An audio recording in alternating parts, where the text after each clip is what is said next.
치료자 그의 눈이 머무는 곳은 나의 슬픔과 고통 고개를 들어 그의 눈을 볼 때에 난 알았네 예수 나의 좋은 치료자 예수 나의 좋은 치료자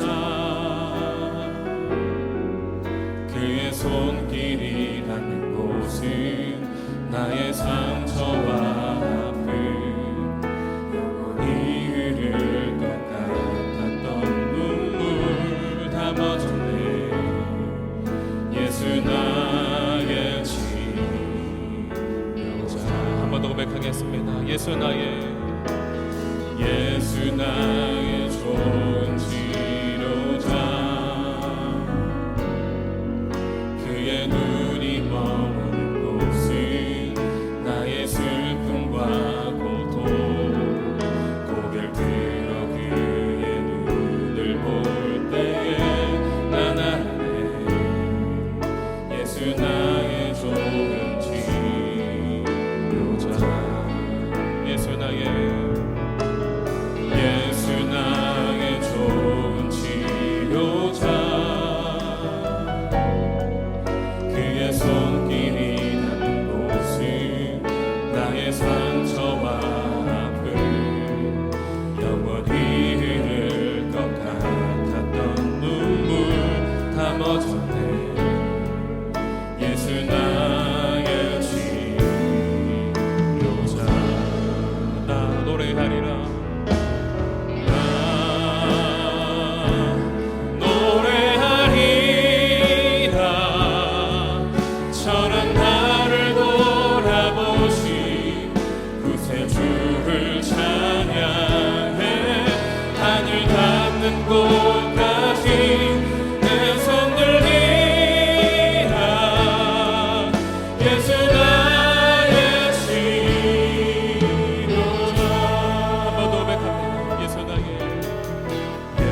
사랑하는 청년 여러분, 한 주간 건강하게 잘 지내셨는지요?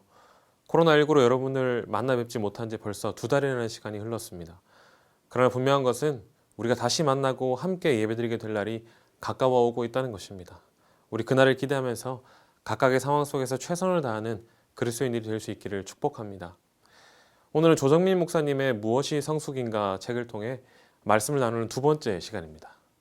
오늘은 소금과 빛에 대해서 이야기를 해볼 텐데 흔적 없이 사라지고 있는가라는 제목으로 한번 여러분들과 말씀을 나눠보고자 합니다. 이 시간 우리가 함께 읽을 성경 본문의 말씀은요, 마태복음 5장 13절에서 20절까지의 말씀입니다. 너희는 세상의 소금이니 소금이 만일 그 맛을 잃으면 무엇으로 짜게 하리요? 후에는 아무 쓸데없어 다만 밖에 버리워 사람에게 밟힐 뿐이니라. 너희는 세상의 빛이라 산 위에 있는 동네가 숨기우지 못할 것이요. 사람이 등불을 켜서 말 아래 두지 아니하고 등경 위에 두나니 이러므로 집안 모든 사람에게 비추느니라. 이같이 너희 빛을 사람 앞에 비치게 하여 저희로 너희 착한 행실을 보고 하늘에 계신 너희 아버지께 영광을 돌리게 하라. 내가 율법이나 선지자나 폐하러 온 줄로 생각지 말라. 폐하러 온 것이 아니요 완전케 하려 함이로라. 진실로 너희에게 이르노니 천지가 없어지기 전에는 율법의 1.1획이라도 반드시 없어지지 아니하고 다 이루리라. 그러므로 누구든지 이 계명 중에 지극히 작은 것 하나라도 버리고 또 그같이 사람을 가르치는 자는 천국에서 지극히 작다 일컬음을 받을 것이요. 누구든지 이를 행하며 가르치는 자는 천국에서 크다 일컬음을 받으리라. 내가 너희에게 이르노니 너희 의가 서기관과 바리새인보다 더 낫지 못하면 결단코 천국에 들어가지 못하리라. 아멘. 지난주 우리는 복이란 무엇인지에 대해서 살펴보았습니다. 진정한 복은 하나님과의 관계에서 사람과의 관계에서 온다는 것을 알게 되었지요. 이 말씀을 들은 제자들의 삶은 어땠을까요? 여전히 세상 사람들과 하등 다를 바 없는 그 제자들의 모습이 드러납니다. 어떻게 하면 예수님 덕분에 복받아서 뒤처진 내 인생을 만회할 수 있을까? 어떻게 하면 저만치 앞서가는 사람들의 복을 훌쩍 뛰어넘을 수 있을까를 꿈꾸는 제자들입니다. 예수님은 그 제자들에게 오늘 말씀을 통해서 왜 복에 목마르게 되었는지를 알려주십니다. 이를 통해 어떻게 바른 방향으로 나아갈 수 있는지에 대해서 이야기해주고 계신다는 겁니다. 하나님 나라는 하나님으로 목마른 사람, 하나님을 열망하는 사람들의 내면에서 시작된다는 것을 말씀합니다. 세상의 복과 전혀 다른 차원의 복을 누리는 이 사람들이야말로 하나님 나라를 이 땅에서 성취하는 사람들입니다. 그 사람들의 정체성은 과연 어떤 것이며 정말 하나님 나라의 복을 누리는 사람들은 누구일까요? 예수님은 그들을 이 세상의 소금이요 빛이라고 말씀하고 있습니다. 먼저 우리 소금의 역할을 좀 한번 살펴보도록 하겠습니다.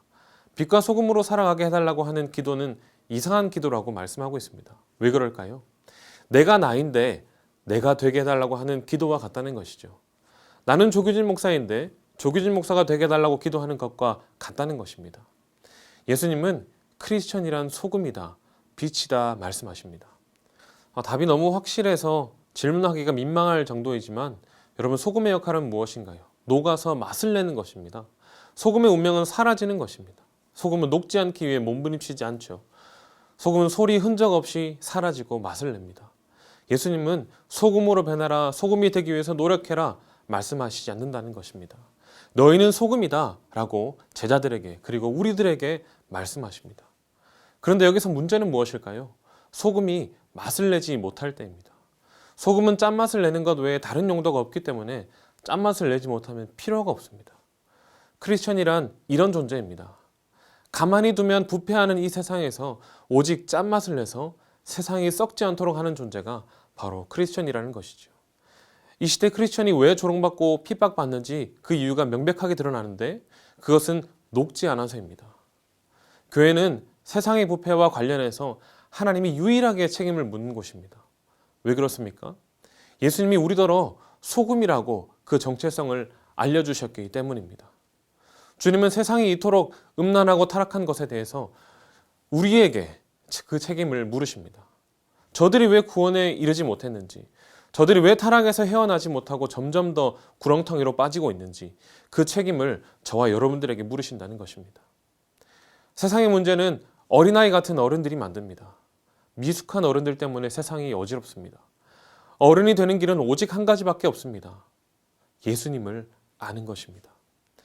예수님의 사랑을 받아야 비로소 어른이 된다고 말합니다. 어떻게 어른스러워집니까? 참된 구원이 가져다주는 변화는 어느 누구든지 같습니다. 더 이상 나 먼저가 아닙니다. 내 욕구, 내 욕망, 내 탐욕을 채우는 것이 먼저가 아닙니다. 내 권리가 먼저가 아니라 내 책임이 먼저라는 것을 깨닫습니다.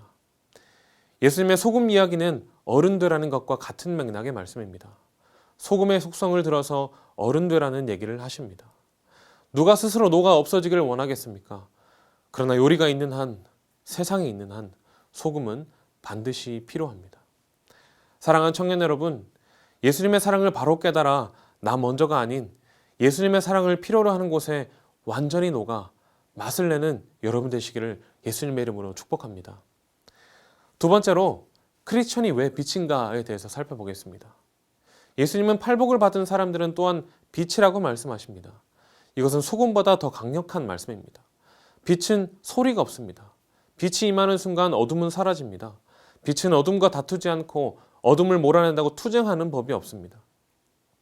예수님은 제자들에게 제발 빛이 되라, 빛이 되도록 애를 좀 써라 그렇게 말씀하시지 않았습니다. 빛은 사람들이 숨기지 못한다 이렇게 알려주십니다. 우리 함께 마태복음 5장 14절에서 15절까지의 말씀을 읽겠습니다. 너희는 세상의 빛이라 산 위에 있는 동네가 숨겨지지 못할 것이요 사람이 등불을 켜서 말 아래에 두지 아니하고 등경 위에 두나니 이러므로 집안 모든 사람에게 비치느니라. 예루살렘은 산 위에 있는 동네입니다. 산동네는 원래 사람들 눈에 잘 띕니다. 고지의 도시는 감출 수 없듯이 또 높은 곳의 빛이 반드시 아래를 비추듯이 너희 빛도 사람 앞에 비치게 하라고 말씀하십니다. 무엇 때문에 빛을 드러내라고 말씀하고 계실까요? 마태복음 5장 16절 말씀을 보겠습니다. 이같이 너희 빛이 사람 앞에 비치게 하여 그들로 너희 착한 행실을 보고 하늘에 계신 너희 아버지께 영광을 돌리게 하라. 아멘. 사랑하는 청년 여러분, 우리는 24시간 불빛이 있는 상태로 지낼 수 있습니다. 어딜 가든 간에 전기가 원활하게 공급되어서 불을 밝힐 수 있기 때문이죠. 전기불이 24시간 밝혀진다고 해서 우리가 햇빛 없이 살 수 있을까요? 만약 해가 없다면 인류는 아주 큰 위기를 맞이하게 될 것입니다. 마찬가지입니다. 내가 스스로 잘 살아가고 있는 것 같아서 스스로 사랑할 수 있다고, 하나님 없이 사랑할 수 있다고 하여서 하나님이 계시지 않는 것은 아닙니다. 예수님은 지금 제자들을 왜 빛이라고 하고 계실까요? 하나님의 영광을 반사하고 있기 때문에 제자들을 빛이라고 말씀하십니다. 왜 크리스천이 빛입니까? 예수님의 영광, 하나님의 영광을 드러내는 존재이기 때문입니다. 예수님은 지금 제자들에게 너의 모든 행실, 좋은 행동, 성숙한 삶을 통해서 하나님을 드러내라고 말씀하십니다. 하나님의 영광을 드러낸다는 것은 빛을 통해 태양을 인식하게 되듯 하나님의 사람들의 착한 행동과 삶으로 인해서 세상이 하나님을 인식하게 되는 것입니다. 세 번째로 소금과 빛은 기꺼이 사라지는 것이다 라는 것을 살펴보겠습니다. 마태복음 5장 17절 18절 말씀을 함께 읽도록 하겠습니다. 내가 율법이나 선지자를 폐하러 온 줄로 생각하지 말라. 폐하러 온 것이 아니요 완전하게 하려 함이라. 진실로 너희에게 이르노니 천지가 없어지기 전에는 율법의 1.1획도 결코 없어지지 아니하고 다 이루리라. 아멘. 예수님은 구약과 선지자들이 필요 없고 율법이 폐기되어야 한다고 말씀하시는 것이 아닙니다. 예수님은 그 모든 것을 완성하시겠다고 이런 말씀을 하신 것입니다. 이 말씀을 자세하게 살펴보면요. 당시 제자들이나 사람들이 예수님이 율법과 선지자를 파괴하고 폐기한다는 오해를 했을 것이라 짐작해 볼 수 있습니다. 예수님이 사셨던 모습과 그 메시지는 정통과 전통을 고집하는 사람들과 부딪힌다는 것을 알 수가 있습니다. 어떤 부분에서 부딪히고 있는 것일까요? 조정민 목사님이 어떻게 이야기하고 계시는지 제가 한번 책의 내용들을 여러분들에게 읽어드리도록 하겠습니다. 정통과 전통이 완전하다고 생각하는 사람들의 생각과 삶이 하나님의 기준에 못 미치는 데서 비롯됩니다. 예수님의 완전하게 하신다는 말의 뜻은 원래 부족한 것을 채운다는 뜻입니다. 플레오로라는 헬라어 동사는 가득하게 하다, 차고 넘치게 하다에서 충족시키다, 성취하다, 완성하다는 뜻으로 발전한 것입니다. 당시 율법의 정통성을 주장하고 율법의 전통주의에 빠진 사람들의 삶에는 무엇인가 빠진 것이 드러났습니다. 율법의 형식과 외양에 치우친 나머지 본질이 빠져버린 것입니다. 그 본질을 지금 소금과 빛으로 말씀하고 계신 것입니다. 교회 다니는 사람들의 겉모습과 형태는 크리스천의 모습을 완전하게 갖추고 있을 수 있습니다. 그러나 중요한 것은 내가 살아가는 삶의 자리에서 내가 얼마나 녹았느냐라고 말합니다. 내가 얼마나 소리 없이 내 생명을 들여서 소진되고 있느냐는 것입니다. 소금은 날마다 내 주장이 하나씩 늘어가는 삶이 아니라 하나씩 내 주장과 목소리가 사라져가는 삶입니다. 이것이 지금 예수님이 말씀하시는 차고 넘치는 삶, 하나님 나라를 성취하는 삶, 완성된 삶, 그리고 앞서 말씀하신 복 있는 삶이라고 할 수 있는 것입니다. 말씀을 맺으려 합니다. 산상수훈은 어디서부터 다시 시작해야 하는지를 제자들에게 가르치시기 시작한 말씀이라고 합니다. 예수님이 나를 따르라고 부르신 사람, 또 스스로 예수님을 따라 나선 사람은 복 있는 사람으로 시작해야 한다고 말씀합니다. 세상의 복에 여전히 목마르고 끊임없이 무엇인가 얻기를 원하는 길에서 이제는 벗어나야 한다는 것입니다. 그럼 우리는 어떻게 살아야 할까요? 마음이 가난할 대로 가난해야 하고 내가 부족해서 슬픈 것이 아니라 다른 사람의 부족함이 슬퍼야 하고 거친 세상, 화평이 없는 세상, 불의한 세상, 부패한 세상 속에서 내가 흔적도 없이 사라질 각오가 돼 있어야 하고 내가 녹슬어 죽는 것이 아니라 나를 태워서 제가 되는 삶을 살아야 한다고 말씀하십니다. 예수님을 따르는 사람들이 소리 소문 없이 빛으로 소금으로 사는 곳이 있다면 바로 그곳이 천국일 것입니다. 복 있는 삶이란 소금으로 녹아버리고 빛으로 태워버리는 삶이라는 것을 여러분 반드시 기억하시기 바랍니다. 우리는 유난히 교회가 비난과 핍박을 많이 받는 시대에 살고 있습니다. 이해가 되지 않을 때도 있고 화가 날 때도 있습니다. 그들과 맞서서 오해를 바로잡아주고 싶은 마음이 굴뚝 같을 때도 있을 것입니다. 그러나 사랑하는 청년 여러분, 우리 오늘 말씀 기억하면서 우리의 삶을 돌아보는 귀한 시간이 되었으면 좋겠습니다. 하나님께서는 우리를 예수 믿는 사람, 크리스천으로 부르셨습니다. 그것은 곧 우리가 소금과 빛이 되어 완전히 녹아 짠맛을 내고 나를 완전히 태워서 하나님의 영광을 드러내라는 말씀임을 함께 떠올려 봅시다. 아무쪼록 이 말씀대로 여러분이 속한 곳에서 진짜 빛과 소금이 되어 흔적 없이 사라짐으로 많은 사람들에게 존경받고 하나님께 자랑이 되는 저와 여러분이 될 수 있기를 예수님의 이름으로 축복합니다. 자, 여러분 오늘의 퀴즈입니다. 지난번 제가 낸 퀴즈가 너무 어렵다는 말씀들이 많아서 오늘 제가 좀 굉장히 쉬운 문제를 준비해 보았습니다. 아래 자막으로 나가고 있는데요. 오늘 말씀을 통해서 예수님은 크리스천을 무엇과 무엇이라고 말씀을 하셨습니다. 빈칸에 들어갈 두 개의 단어를 담당 목사님께 보내주시면 되겠습니다. 이번 한 주도 승리하는 우리 청년들 되시기를 간절히 바랍니다.